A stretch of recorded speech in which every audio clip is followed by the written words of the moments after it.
अध्यक्ष महोदय, या सभागृहातील ज्येष्ठ सदस्य सांगतील ना सुधीर भाऊ मुनगंटीवार यांनी सन 2025 चे विधानसभा विधेयक क्रमांक 11 मोटार वाहन महाराष्ट्र सुधारणा विधेयक 2025 या सभागृहात मांडलेले। सर्वप्रथम मी या सभागृहामध्ये हे विधेयक मांडल्याबद्दल सुधीर भाऊंचं मनापासून अभिनंदन करतो आणि परिवहन मंत्री म्हणून आभारी व्यक्त करतो।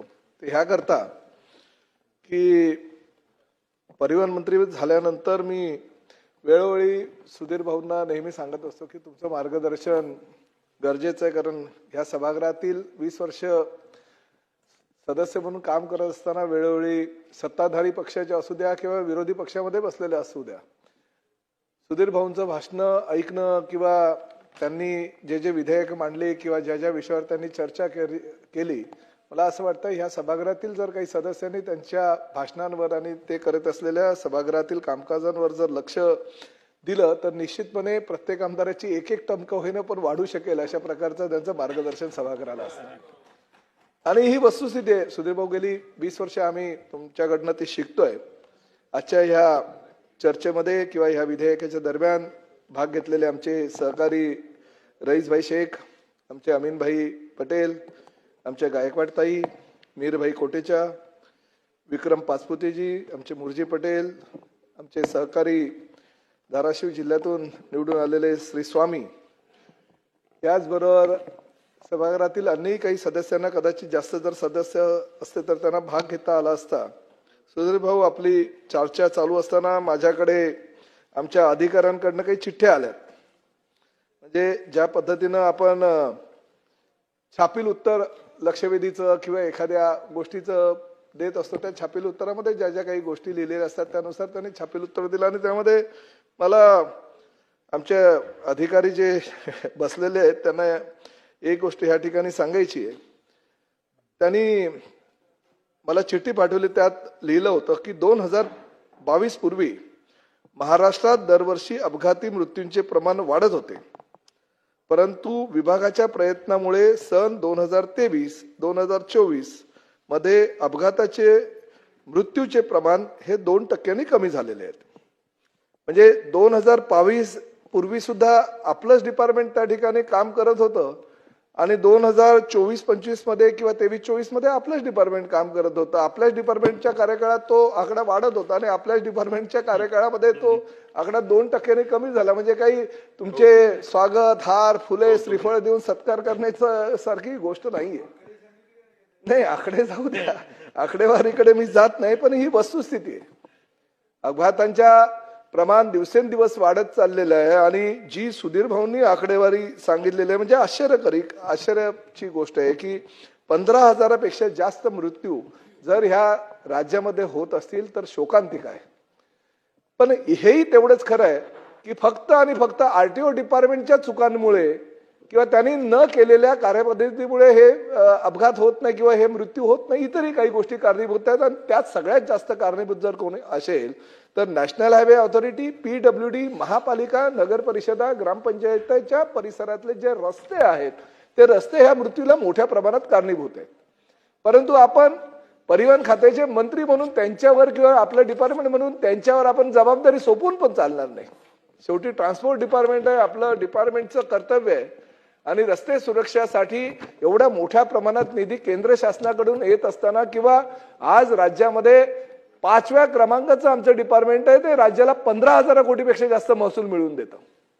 अशा डिपार्टमेंटचा मंत्री होत असताना किंवा अशा डिपार्टमेंटचे आपण अधिकारी म्हणून काम करत असताना आपली काहीतरी जबाबदारी आहे। या सभागृहातील बहुतेक सदस्य हे अमेरिकेला, युरोपला किंवा UAEला किंवा अन्य सगळ्या देशांमध्ये जेव्हा जात असतात, म्हणजे मी एशियन कंट्रीचे काही भाग सोडले, इव्हन एशियन कंट्रीमध्ये हाँगकाँग, बँकॉक, पटाया सारखे सुद्धा काही देश आहेत की त्या देशामध्ये तर सुद्धा रस्ते सुरक्षेला जास्त महत्त्व दिलं जातं। जसं सुधीर भाऊने सांगितलं की अमेरिकेमध्ये एका ब्रिजवर 6 मृत्यू झाल्यानंतर तो ब्रिज बंद केला आणि ताबडतोब त्यांनी 1200 कोटी रुपये, 1200 कोटी असू द्या किंवा 1200 कोटी डॉलर खर्च करून त्यांनी दुसरा ब्रिज उभारला।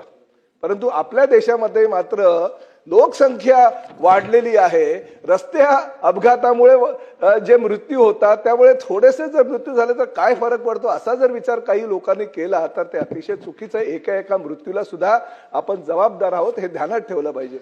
त्यामुळे परदेशामध्ये आपण जातो, जेव्हा आपण शिस्त ही गोष्ट बघतो तेव्हा परदेशामध्ये फार मोठ्या प्रमाणात आहे. 80ची लेन असेल तर 80 मध्येच गाडी त्या रस्त्यावर जाते, लॉक केलं जातं. 100ची लेन असेल तर 100 मध्येच लॉक केलं जातं. किंवा 140चा जरी स्पीड असेल तरी 140 मध्ये गाडी चालवून ड्रायव्हर मात्र हात बाजूला करून सुद्धा गाडी चालवू शकतो. अशा प्रकारची शिस्त त्या देशांमध्ये. आणि ती शिस्त असताना तुम्ही बघा की प्रत्येक देशामध्ये स्पीड ब्रेकर तर फार लांबची गोष्ट आहे. स्पीड ब्रेकर तर कधी मोठ्या रस्त्यावर नसतातच, मुळात हे गल्ली बोळात असणारे स्पीड ब्रेकर असतात. परंतु रिफ्लेक्टर, एरोज 5 किलोमीटर पासून सुरुवात होते की तुम्हाला ठाण्याला जायचं ना, 5 kilometre, 4.5 kilometre, 4 kilometre, 3.5 kilometre, 3 kilometre करत करत करत करत ठाण्यापर्यंत तुम्ही येता तेव्हा तुम्हाला कळतं की ठाण्याला जात असताना तुम्हाला माहिती आहे की 2 किलोमीटर जवळ आल्यानंतर आपल्याला त्या लेन आपल्याला चेंज करायचे आणि त्या लेन मधून आपल्याला राईट कडे जायचं की लेफ्ट कडे जायचं की सरळ जायचं हे आपण ठरवतो. आणि अशा प्रकारचे हायवेवर आपण एरोज लावले जातात, लाईट्स त्या ठिकाणी असतात. आपल्या पुढे मागे असणाऱ्या ट्रक्सवर मोठमोठे रेडियमच्या पट्ट्या असतात. आणि त्यामुळे ही शिस्त आणि त्यांच्या ट्रान्सपोर्ट डिपार्टमेंटची असलेली ज्या पद्धतीचं नियोजन, त्यामुळे हे प्रमाण परदेशामध्ये कमी आहे आणि आपल्या देशामध्ये मात्र मोठ्या प्रमाणात आहे. मी सुधीर भाऊंना अभिमानाने या ठिकाणी सांगेल की सुधीर भाऊ, ज्यावेळेस मी ट्रान्सपोर्ट डिपार्टमेंटचा कार्यभार स्वीकारला त्यावेळेस मी आमच्या काही अधिकाऱ्यांची बैठक घेतली आणि ही जी आकडेवारी आपण सभागृहाला आज सांगितली तीच आकडेवारी मला आमच्या अधिकाऱ्यांनी 3-4 महिन्यापूर्वी दिली. त्यांना मी स्पष्टपणे सांगितलं की जो रस्ता सुरक्षेसाठी तुम्हाला निधी येतोय तो निधी इतरत्र कुठेही वळला जाता कामा नये. जशी तुम्ही कुठल्या कारणासाठी कुठला निधी किती वापरला गेले हे तुम्ही जे सांगितले ही वस्तुस्थिती आहे. तसा निधी वळला गेला.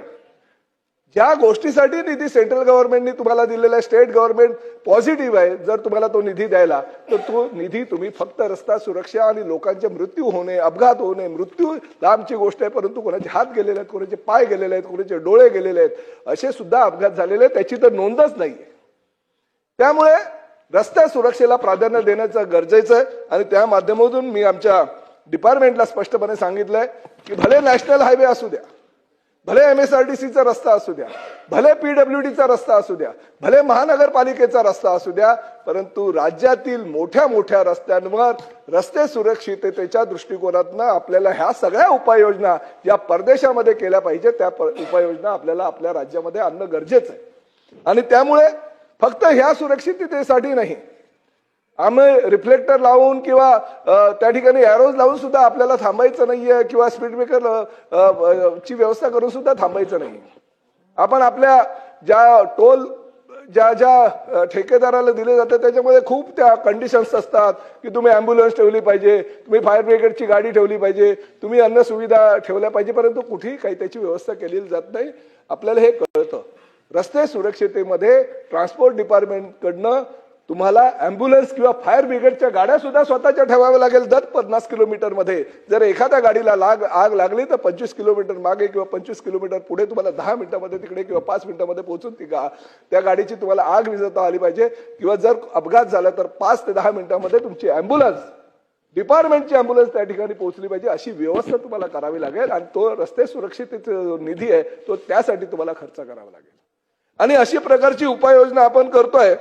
अध्यक्ष महोदय, खूप अनेक असे प्रस्ताव आहे की ते प्रस्ताव विचाराधीन आहे. आणि त्याचबरोबर सुधीर भाऊंनी मला आज जी नावं सांगितली, डॉक्टर शंकर विश्वनाथ, डॉक्टर रणजित गाडगीळ, संदीप गायकवाड, तर ही मंडळी मोठी मंडळी ह्या सभागृहामध्ये आपण त्यांचं नाव घेतोय.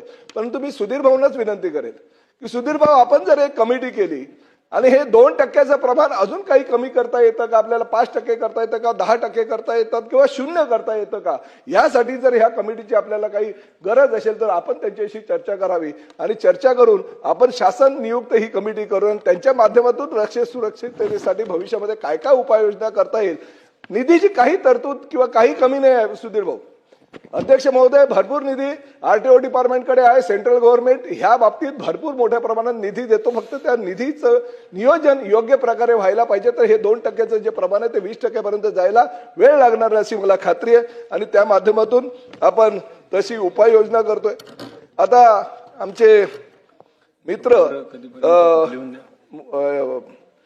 विक्रम पाचपुते साहेबांनी सांगितलंय की त्यांच्या मतदारसंघामध्ये जे ऊसाचे ट्रॅक्टर असतात आणि त्या ऊसाच्या ट्रॅक्टरमध्ये 4 ते 5 किंवा 5 ते 6 मृत्यू होत असतात. परंतु शेवटी लोकप्रतिनिधी म्हणून पाचपुते साहेब आपली पण काही जबाबदारी असते. मी जेव्हा बघतो तेव्हा आपण रस्त्यावरून जात असताना ते ट्रॅक्टरचं वजनाची क्षमता असते 5 टन 8 टन आणि ते ट्रॅक्टर 20-20 टन वजन उचललं जातं ऊसाचं आणि अर्धेपेक्षा जास्त ऊस हे बाहेर असतात.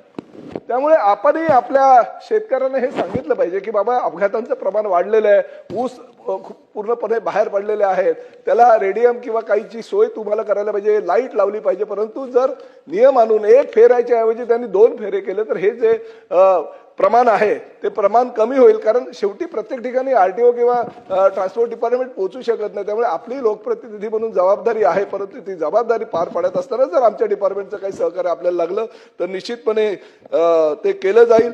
बाईकच्या बाबतीत मुरजी पटेलांनी एक मुद्दा उपस्थित केला, ही वस्तुस्थिती आहे. जे बाईकवाले जे आहेत ना त्यांना लायसन पण नाहीये. ती इलेक्ट्रिक व्हेकल आहेत, त्यांना 25 किलोमीटरची परमिशन आहे, त्यांना आरटीओची परमिशन वगैरे काही नाही.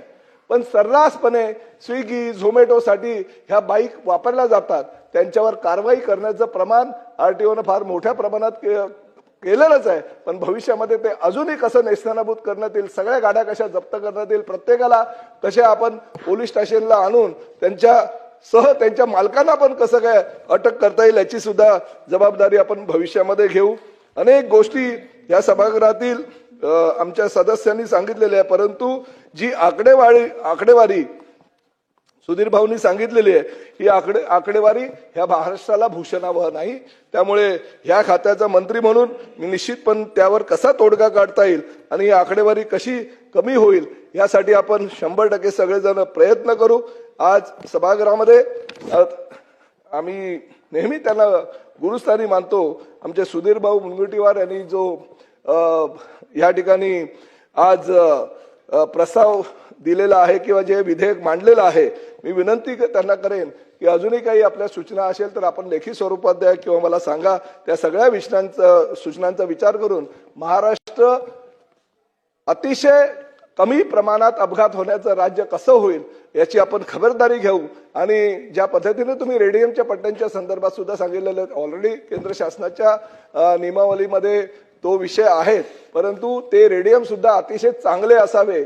रेडियम मी मध्ये कर्नाटकला गेलेलो असताना कर्नाटकमध्ये ज्या पद्धतीने आम्ही रात्रीच्या वेळेस बघत होतो, सगळ्या ट्रक टेम्पो बसेसला वगैरे रेडियमच्या पट्ट्या फार मोठ्या प्रमाणात लावल्या होत्या आणि लांबून सुद्धा दिसत होत्या त्या 50-50 फुटांवरनं. तर अशा प्रकारच्या चांगल्या क्वालिटीच्या रेडियम्स आपण आपल्या ट्रक टेम्पो किंवा इतर काही मालवाहतूक गाड्यांना लावू आणि तशा पद्धतीची आपण सुविधा करू. मी आदरणीय सुधीर भाऊंना विनंती करतो की आपण हे विधेयक कृपया मागे घ्यावं.